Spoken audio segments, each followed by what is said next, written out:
జై శ్రీరామ్. క్షేత్రదర్శినికి స్వాగతం.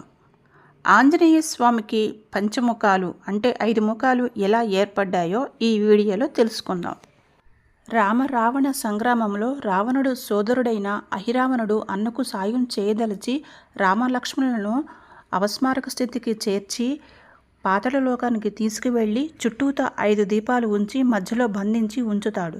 ఈ విషయం తెలుసుకున్న హనుమంతుల వారు పాతాళలోకంలో ఉన్న రామలక్ష్మణులను బంధవిముక్తులను చేయుటకు ఒకేసారి ఆ దీపాలను ఆర్పాలని తెలుసుకుని తన 5 ముఖాలతో అంటే ఆంజనేయ, వరాహ, నృసింహ, అశ్వ, గరుడ ముఖాలతో 5 దీపాలను ఒకేసారి ఊది రామలక్ష్మణులను బంధ విముక్తులను చేస్తాడు.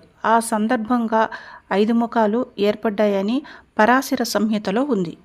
ఈ వీడియో పూర్తిగా చూసినందుకు ధన్యవాదములు. జై శ్రీరామ్.